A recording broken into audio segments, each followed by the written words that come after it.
Wesh la famille, j'espère que vous allez bien. Oh là là, je ne cesse de rigoler quand je vois cette affiche. On doit se poser la question si c'est le Real de Madrid qui est poisseux ou bien c'est l'UEFA qui est contre le Real de Madrid. Parce qu'à ce moment, je me pose des questions, les gars. C'est quoi ça? Ils ont été battus contre le Benfica et les gars vont encore croiser le Benfica pour les matchs de barrage, les gars. C'est quelque chose de fou.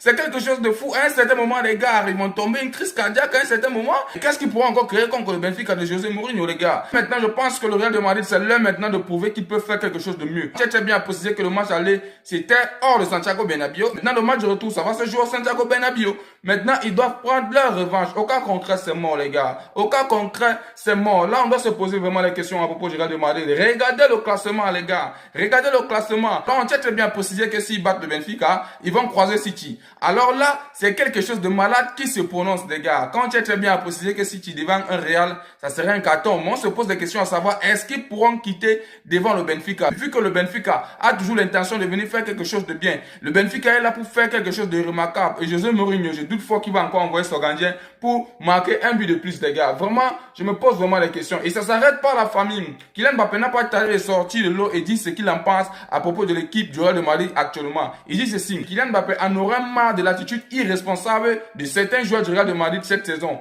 Alors, si cette information est vraiment vraie, je pense que là, il a raison. Il ne s'est pas arrêté là, il a fait des révélations graves. Et à un certain moment, les gars doivent se poser la question à savoir, qu'est-ce qu'ils sont en train de foutre, les gars? Un gars Real de Madrid qui se rabaisse jusqu'à ce point, les gars doivent se poser la question. Oui, Mbappé, tu as raison. Alors, ça se forme de jour en jour, je tiens très bien à préciser, car même les dirigeants se posent des questions à un certain moment, qu'est-ce que le Real veut devenir? Alors, je tiens très bien à préciser que moi, je ne suis pas du Real. Mais j'essaie de compatir, mais quelque part, je rigole de malade, j'en suis fier quelque part, je tiens très bien à préciser. Alors, les dirigeants du Real de Madrid sont très déçus sur la défaite contre le Benfica. Les gars estiment que l'équipe montre une mauvaise image aux fans. Ils ne voulaient pas jouer le barrage ou...